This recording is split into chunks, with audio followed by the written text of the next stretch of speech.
Yeah, I believe it's quite challenging for the UN to take some actions because there is this veto right for some countries like United States of America.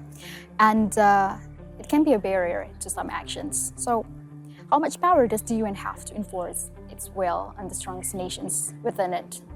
Sure.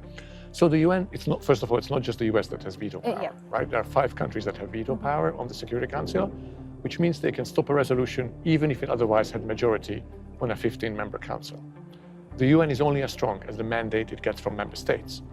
The UN was created by countries. It has 193 member states, and it can, in any particular conflict or in any situation, it has as much power as granted to it by the member states, which by definition means that its own actions power is sometimes limited, and that's on purpose by the member states. That's the multilateral setup. The UN provides, it's the largest multilateral organization in the world. It provides a unique forum where every country is represented and every country can have a voice. And the UN has passed, important resolutions, including towards peace.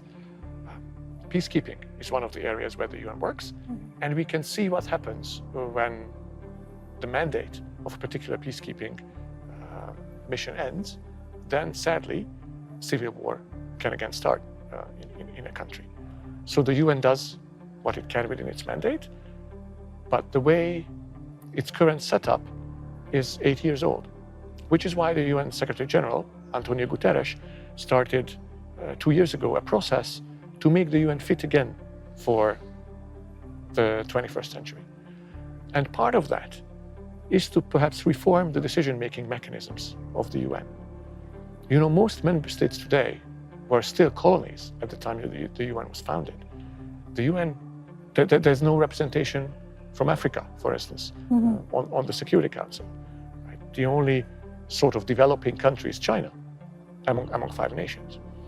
And there are also similar issues at the decision-making structures of many of the UN organizations. So this is being looked at so that it can be reformed and made more fit for today's world.